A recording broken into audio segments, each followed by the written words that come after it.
नमस्कार, मैं आपके साथ ज्योतिका। आइए रुक करते हैं फटाफट खबरों की ओर।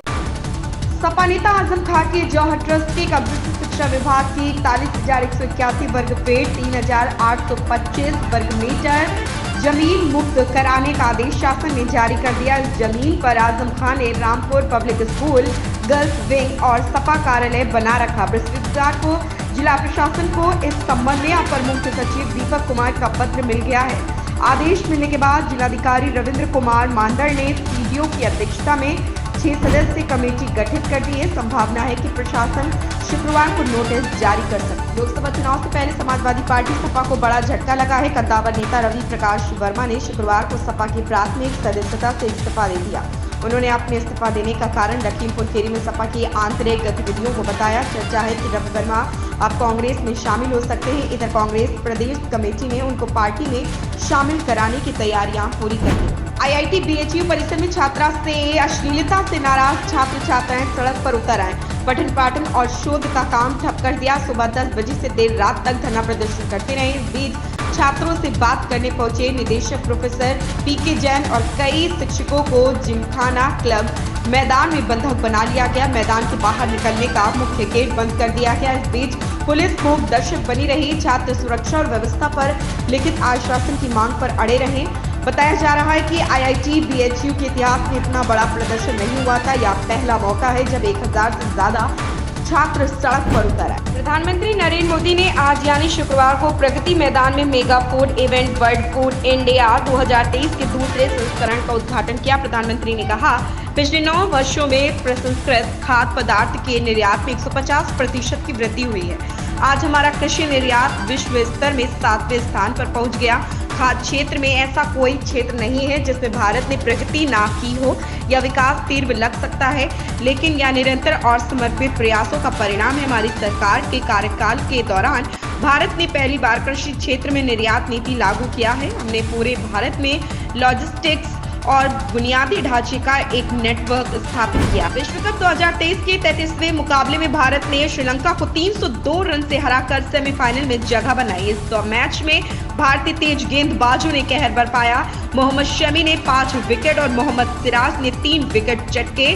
वहीं बुमराह को 1 विकेट मिला। भारतीय पेसर्स के आगे श्रीलंकाई बल्लेबाजों ने घुटने टेक दिए और 358 रन के लक्ष्य का पीछा करते हुए उनकी पारी 55 रन पर सिमट गई। इस बड़ी जीत के बाद कई पूर्व क्रिकेटर्स ने भारतीय तेज गेंदबाजों की जमकर तारीफ की। देश में वायु प्रदूषण की स्थिति दिन पर दिन खराब होती जा रही है। दिल्ली एनसीआर का हाल सबसे ज्यादा बेहाल है। इस बीच एक रिपोर्ट में दावा किया गया है कि पिछले 5 साल में दिल्ली देश का सबसे प्रदूषित शहर रहा। इसमें यह भी कहा गया है कि देश के 4 प्रमुख शहरों में वायु प्रदूषण बढ़ा है, जबकि वहीं लखनऊ और पटना जैसे शहरों में इसमें गिरावट देखी गई। उप मुख्यमंत्री डीके शिव कुमार ने राज्य के स्थापना दिवस और साथ ही अगले साल होने वाले लोकसभा चुनाव को लेकर शुक्रवार को पत्रकारों से बात की। इस दौरान उन्होंने भाजपा पर जमकर निशाना साधा। उन्होंने कहा कि भाजपा 6 माह बाद भी नेता नहीं चुन पाए। उन्होंने कहा कि राज्य का नाम कर्नाटक किए हुए 50 साल हो गए। राज्य के लोगों और सरकार के पास इसे मनाने का मौका है। सरकार ने पूरे साल जश्न मनाने का फैसला किया। स्थापना दिवस पर कन्नड़ ज्योति को लॉन्च किया गया था। इसके अलावा गडक में एक कार्यक्रम का आयोजन किया जा रहा। उन्होंने कहा कि मुख्यमंत्री स्वर्ण जयंती के अवसर पर पहले ही भुवनेश्वरी भवन के निर्माण की घोषणा कर चुके हैं। भारतीय जनता पार्टी की नेतृत्व वाली सरकार अगली तीसरी बार सत्ता में आती है तो बॉम्बे स्टॉक एक्सचेंज का सक्सेस 5 साल में या उससे पहले 1 लाख के स्तर पर पहुंच सकता है। उभरते बाजारों के प्रमुख निवेशक मार्क मोबियस ने यह अनुमान जताया कि सेंसेक्स अभी 64,000 के आसपास के मौजूदा स्तर से सेंसेक्स में करीब 60% की तेजी आ सकती है। मोबियस ने कहा, वैश्विक स्तर पर तमाम चुनौतियों के बावजूद भारत निवेशकों के लिए सबसे सुरक्षित निवेश गंतव्य है। प्रवर समिति राज्य आंदोलनकारियों और उनके आश्रितों को सरकारी नौकरियों में 10% क्षैतिज आरक्षण का ड्राफ्ट शुक्रवार को विधानसभा अध्यक्ष को सौंप सकती है।